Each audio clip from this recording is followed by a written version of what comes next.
Kalki is the last and final avatar who's supposed to come down, descend on this planet. It is Lord Vishnu's avatar, and in the popular list of 10 avatars, this will be the 10th or the last one. And it's not arrived yet. It hasn't arrived yet. It is predicted to arrive towards the end of Kali Yuga. So there's a long time to go. But there are various aspects of Kalki that have been described, such as where he would be born, what would be the name of his parents, who is he going to marry, what are the feats that he's going to perform in his life, the name of his vehicle, a horse, a divine horse, the kind of weapons he'll be using, who he'll be praying to, who will be the villain in the story.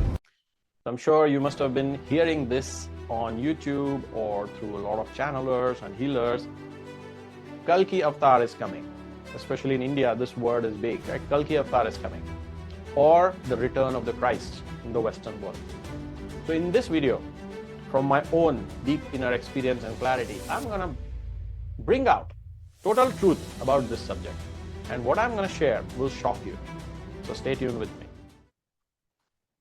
A lot of people are saying Kalki avatar, this Kalki avatar is going to transform the world, or Christ is coming and Christ is going to transform the world. What are you expecting to see? What should you expect? So Kalki avatar is depicted as a blue-colored being riding a white horse with a sword in his hand.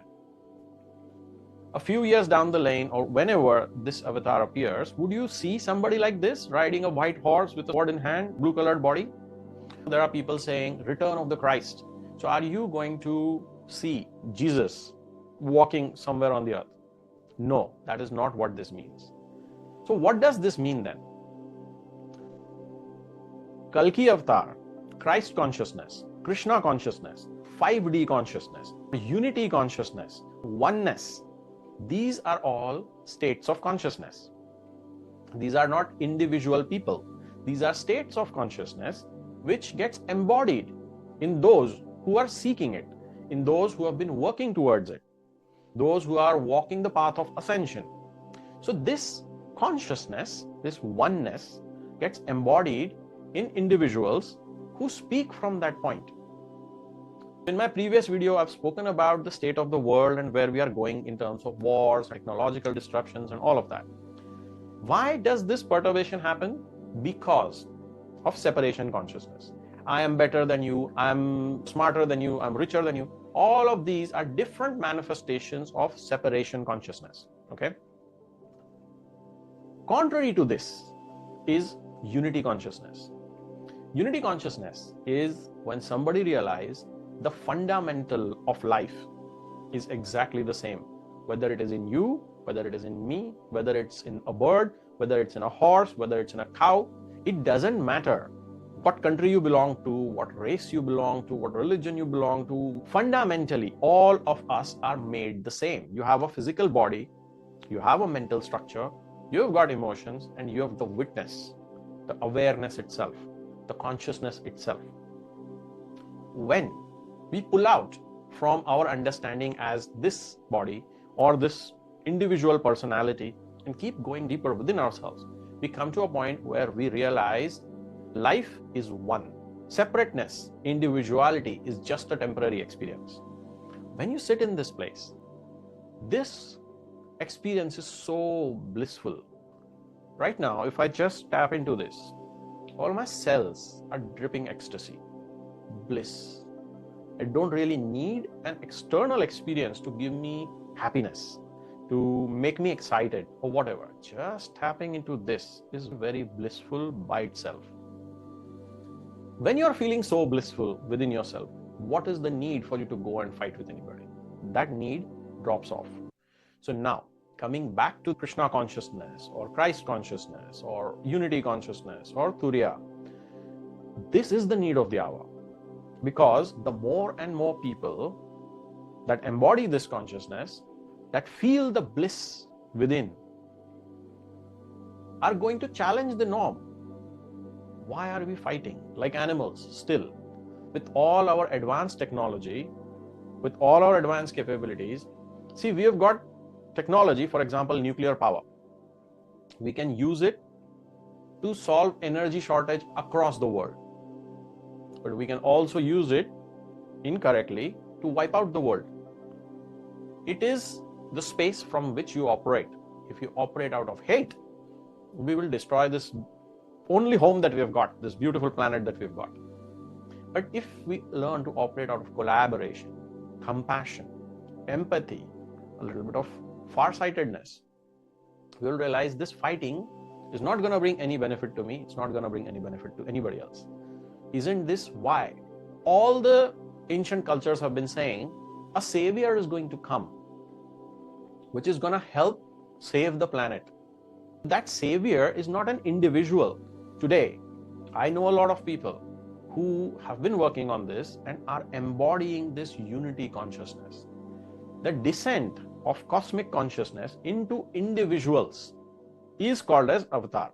It's called as descent of the Christ or return of the Christ or Krishna consciousness. All of them are one same thing. Individuals like you and me embodying this unity consciousness and operating from there. If you have been waiting for some kind of a savior to descend from the sky and go, hey, this is the responsibility of this person to come and save me, I'm sorry, but let's get rid of that illusion. This human world is run by human beings. Politicians that we have elected, the businesses that we have been helping, we are helping them thrive by buying their products and services. If we bring this consciousness back to ourselves, the power to ourselves, why am I supporting those who are destroying the planet, causing disruption, instigating wars, running businesses like weapons business? Why are we creating, supporting such structures that are taking us towards the wrong direction? Because this responsibility lies between you and me, right? Between us. What do we as human beings do with this understanding, with the shift in the world that we are seeing and this higher consciousness that life is giving us, helping us embody? Hey, look at your reality from this fresh perspective, from a perspective of love in your heart. What are you going to pass on to the next generation? What do you want your children to experience? Collapsed civilizations, rubble everywhere, war-torn planet, lack of food, lack of resources, lack of any modern creature comfort. Is that the reality that we want to create? Or we want to go, hey, let us first understand what is our true nature. Let us tap into that bliss so that we are not so much driven by greed, hatred, competition, or one up over the other. And from that beautiful place, let us see how we can accommodate each other instead of fighting with each other. That's how simple it is. I hope this message made sense to you.